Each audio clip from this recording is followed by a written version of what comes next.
to start this intro for Notre no? It's not Notre Dame, like Contract Notre Dame. Well, how do you say it? Repeat after me. Nose Nose for for rot raw 2. two. So how do you want to start the intro for Nostra no Nose for for rot 2. no nose for raw two? Yes, Okay. Well, how do you want to start it? this could work.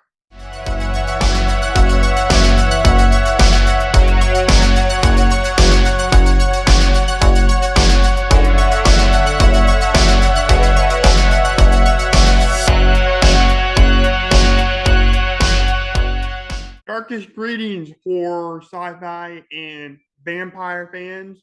Drew here from Horror, Sci-Fi, and Beyond, and we're at the second week of October, and we got a big movie here. One of my favorite horror movies, Nosferatu, because this year marks the 100th anniversary, and to celebrate the 100th year anniversary, we got my mom here. And you may remember her from the Halloween review last year and the Hocus Pocus review. So you decided to do some Nosferatu? I am. I am. I had studied this film a little bit in school, but not. I hadn't really actually watched the whole movie, so it was kind of cool to watch. So one thing that we've been doing throughout the month of October is when I have my guest on, I ask them two kind of Halloween related questions, kind of get them in the mood for Halloween. Okay. Yeah. Oh, and as you see, I wore my orange shirt. Yeah, for. and I got Count Orlok. Okay, so first question: what are some movies that you have to watch every year in October? Well, Halloween. Yeah. Because we watched that together. Oh yeah. So that's a must. And then I love watching Hocus Pocus Mm-hmm. because that's fun. And Adeline, my daughter, his sister, we like to watch that together. But other than that, I don't really have like a go-to have to. It's kind of, for me, it's kind of like Shark Week. Mm. I just turn on the channel and watch everything that they Oh put yeah. on for Shark Week. So for like Halloween, kind of the same thing. I just turn the TV on the channels and just kind of watch whatever they put on. So yeah. Second question, kind of going back to the movie thing, or kind of similar to the movie thing.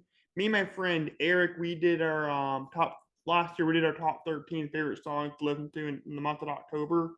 What are some songs you actually have to listen to? Like, it's not Halloween season if you don't listen to like a certain song or a couple of songs. I don't think I really have any like specific songs that I have to listen to in October, but I do like to listen to a little more eerie, kind of scary. Oh yeah, kind of thing. Yep. So anyways, let's get to Nosferatu.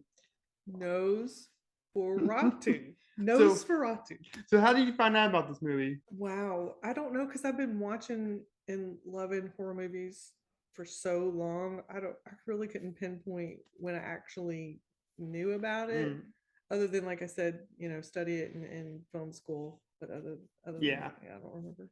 How I discovered it, I think, like a lot of people my age or a little bit older, was through SpongeBob. Wait, Sponge? You learned about this movie through SpongeBob? Yeah, because that episode when they're when Mr. Krabs made Squidward and SpongeBob work late at the Krusty Krab, and then they're telling them about the hassling and slasher, and like the lights will flick on and off, and then it was all bullcrap of the guy that wanted to fly to the restaurant. And he's like, if that was you on the phone and you on the bus, who was flickering the lights? And it it cuts the count or like flickering the lights. Nosferatu. I'm like, what is this? But then years later, I read a Monster book I borrowed from my middle school library, and they had this book in there or this movie in there. I'm like, oh, that's supposed to be like a Dracula movie, and that's all. Also found out about Cabinet of Dr. Caligari. So we're not gonna like go beat for beat, obviously, about this movie. Yeah, we're just gonna kind of talk about some of our favorite parts. What are some scenes in Nosferatu that really stick out to you? I think, well, probably, which is to me iconic, is him standing in the doorway. Oh yeah. I mean, that's iconic. But I did want to say, like, overall, because I haven't watched silent movies in a long time. So I think what really kind of cracked me up, and because we were watching it Mm, together, which I started laughing in the beginning, was because just to remember how everything is so overacted, right. you know, like oh, Right. just yeah. So that to me is iconic Mm. for silent movies. So it's it's enjoyable to me. My favorite song in this whole movie is them going up the stairs, like a Seto going up the stairs. Oh That's yes. iconic. I love that scene. Let's kind of talk about Count Orlok. What did you think about Mass Shrank? I think that one thing that was good about this is because they did start doing close-ups, or Mm, so I think like the difference between like his facial expressions, like when he was mm, kind of playing his different parts, like when he went to go pick him up, and so he did kind of look like different people, because I right. did kind of question for a second, like, is that the same person or Mm, not? He was scary. I won't say he's not really scary, but he was just like grotesque mm. looking, so I thought that it was a little odd that people like weren't afraid of him. Yeah, like I'm thinking, like, are these people like idiots? But I guess he had like some mojo, going on, and was Yeah, like, yeah. Like this guy clearly looks like evil looking compared to yeah, like Lugosi or yeah, like Old yeah, Man or whatever. yeah. So I thought that was Yeah. If you guys want to watch a really good movie that's kind of is connected to Nosferatu, if you can find it, because it's hard to find. It's a movie called Shadow of the Vampire. Because there's a rumor when they made this movie that Max Frank, who plays Count Orlok, was actually a vampire. So Shadow of the Vampire is the movie about the making Nosferatu. If Max Frank was actually a vampire. And Willem Dafoe plays Shrek, and mhm. he's amazing, like completely unrecognizable because he has a very iconic face and like a voice. And those eyebrows, man.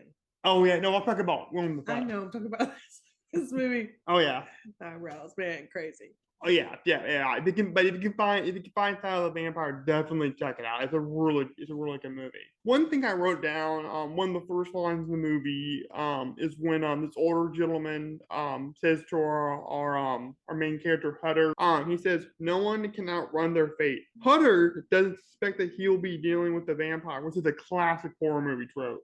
You always get like the everyman character, like a Laurie Strode or Ash Williams from Evil Dead, and then this thing just happens to them, and they can never seem to escape it. It always comes back to them. So I mean, like being naive, Yeah, just this like happy-go-lucky, thinking everybody in the world is good.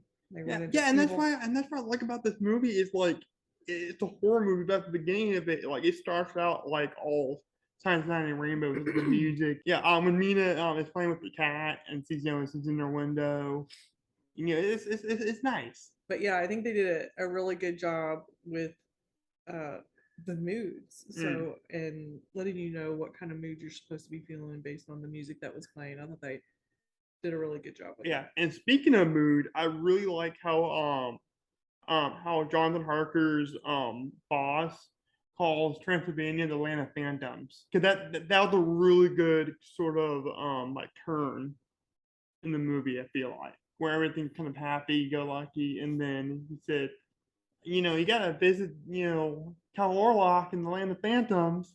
He's like, oh, the land of phantoms, what's that? Yeah, it does cross it over to, yes, the happy Mm, land, to mm, like the land of the phantoms, and all this mythical mm, stuff, and because everybody there was totally scared and mm, understood what was going on in that castle or his mm. house or whatever. And then of course, the evil moves out of that. Right. And that's the thing about a lot of these like these supernatural horror movie kind of vampire demon possessed movies is like they're always like that doubter character that doubts like supernatural stuff. And there's always Mhm. that character at that Tom. In this case is Van Helsing. Oh, with unfortunately, and much like Lil Van Helsing, he's really not in this version of Dracula. Going back to the mood change, right? I like when Harker is in the pub, like on his way to Transylvania, and he tells everybody there that he's gonna go visit Count Orlok, and then automatic like mood change. Yeah, yeah. Everybody was like, in silent movie fashion, they're all like, "Ah." I want to ask you a question. I kind of figured out the answer myself. I just want to kind of get your thoughts on it. When Hutter reads the vampire book, it mentions the Black Death, which is referring to, the plague, in Mhm. medieval during the medieval times. What do you think that means? Like, what the significance of that? Well, I think because like the Black Death kind of, just spread through Mm, a community, kind of like, the shadows in the night.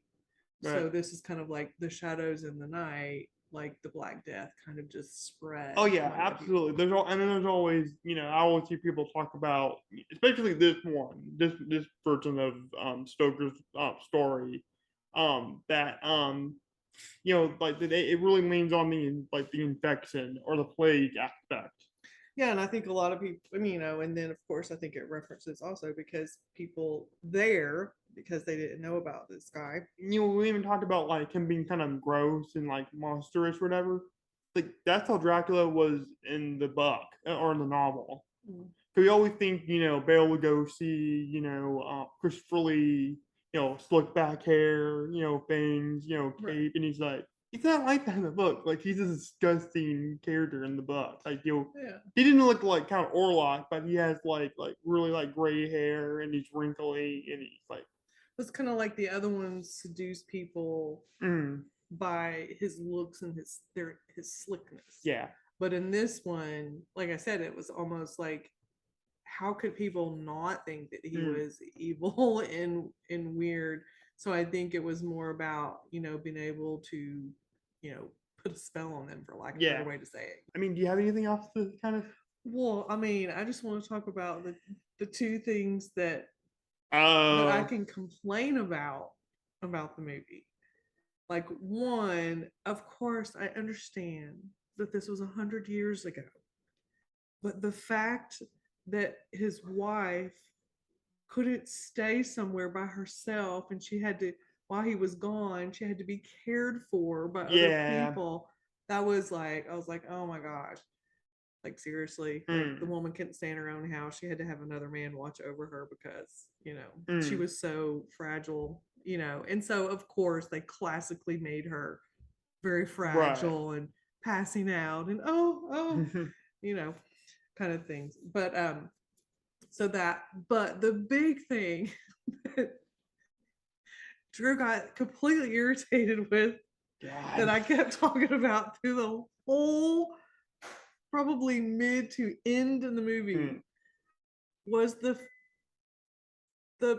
I don't know, geography of what was going on. mm, Because like, so dude takes off on a single horse, but he arrives at the castle in a coach, or at the, well, first he goes to that little inn, sorry, mm.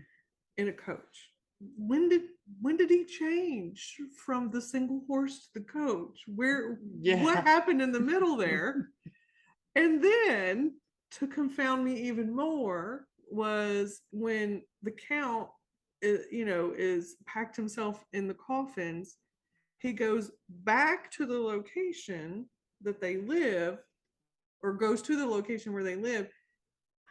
That dude has to take a boat because it's so long. However, the other dude, what's his name? Hunter. Hutter. Hutter. Yeah, I want to keep calling him Harker. Hunter. What is it? Harker. Well, it's supposed to be Harker, but they couldn't say. It's Hutter. In the movie, in this movie, it's called Well, it Hunter. depends what version you watch, because it's Okay. public domain. So let's remember, he arrived in a coach, but first he was on a single horse. But when he went back, he rode on a single horse Mm, and rode all the way back on a single horse. right. But the count, he had to take a boat, We had to kill those people for energy. but they ended up in the same place at the same time. Right. So I don't understand geography or Mm, geographically where the locations of these two things were. I know in the beginning they kind of mm. were looking at a map, but that didn't really give me any clue as to how far away this place was. I just thought it was odd, the mode of travel that they took and that they could both get there at the same time. Right. Though one guy took a boat, Whoa. one guy took a horse. But I'm still very confounded over the how he left for his trip on one single horse and he arrived there in a coach. Where did he go in the middle? Who knows? Yeah, but if you want to talk about like really cool like composed shots, like that part when the boat rolls off on that German town, that was really good.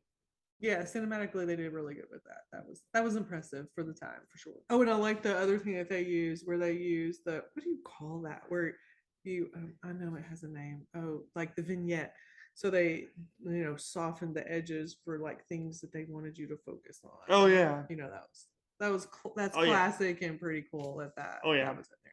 So yeah, they wanted you to what was it one they wanted you to focus on the rats or something that were coming out. So they like did Yeah, the and vignette I and don't like think they should add to the eeriness of silent movies, I feel like. yeah. I hope you liked this video.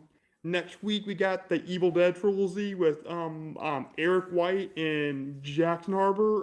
We actually just filmed that a couple of weeks ago. In advance, and that was a lot of fun. So I'm really excited for you guys to see that.